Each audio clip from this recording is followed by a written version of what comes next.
కులం వారికి ఆంధ్రప్రదేశ్ రాష్ట్ర ప్రజలందరికీ నమస్కరించి ఇక్కడికి వచ్చిన కాంగ్రెస్ పెద్దలందరికీ నా మనస్ఫూర్తిగా నా యొక్క నమస్సుమాంజలి.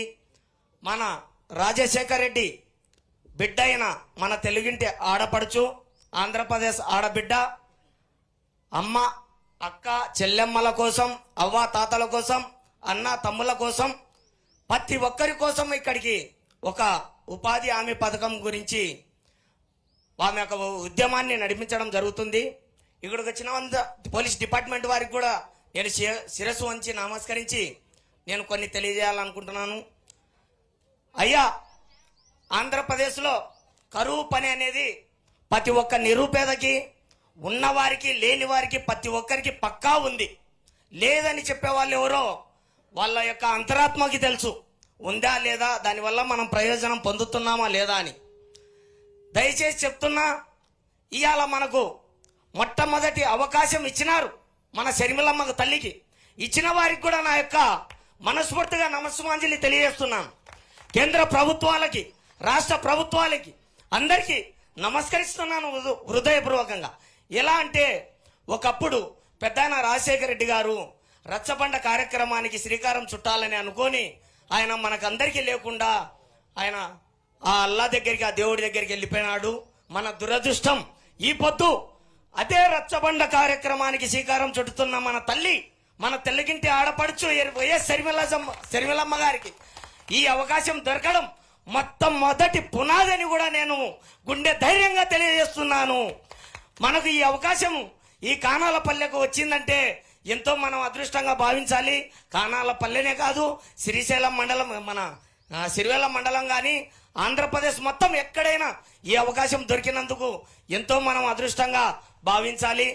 అమ్మ వైఎస్ షర్మిలమ్మ ఆమె నడుము కట్టు ఉంది, బయట చెరువు కట్టు, అచ్చం తెలుగింటి ఆడబిడ్డ, బీద సాదా ఉన్నవారు ఎట్లా నడక నడుస్తుందా తల్లి. నేను ఒక ముస్లింగా కాదు, హిందూ ముస్లిం సిక్ సాయి కులనేత భేదభావాలు లేకుండా చెప్తున్నా.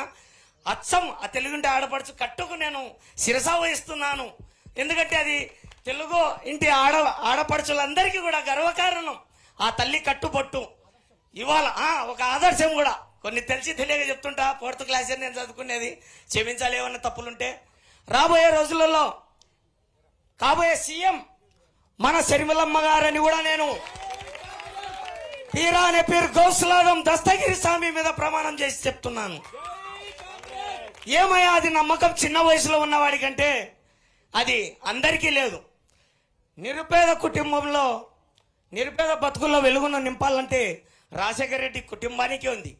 రాజశేఖర రెడ్డి వారసుడు వచ్చాడని కూడా నేను గర్వంగా చెప్తున్నాను. వారసురాలు కాదు, వారసుడు వచ్చాడు. మూతిన మిసం లేకున్నా, వెండి మొలతాడు ఏదో లేకున్నా కూడా ఆమె ఈరోజు మనందరిలోకి వచ్చింది. రాష్ట్ర ప్రజలందరి కోసం పాటు కృషి చేయడానికి ఆమె వచ్చింది. ఇలాంటి ఆమెను సీఎంగా కూడా గెలిపించుకోవాలని కోరుతున్నాను.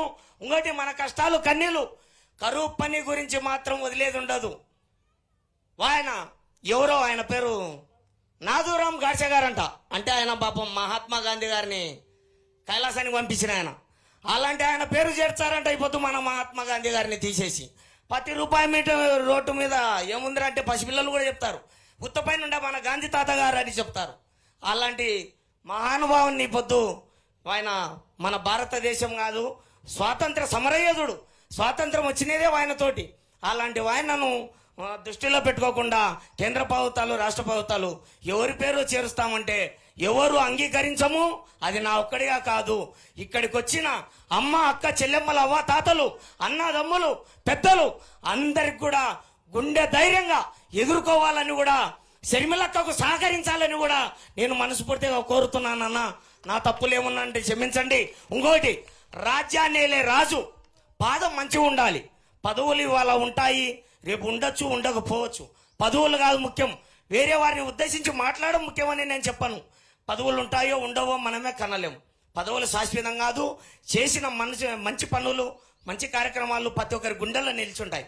ప్రతి ఒక్కరి నిరుపేద గుండెల్లో నిలిచిన రారాజు ఎవరంటే డాక్టర్ వైఎస్ రాజశేఖర రెడ్డి గారని కూడా నేను తెలియజేస్తున్నాను.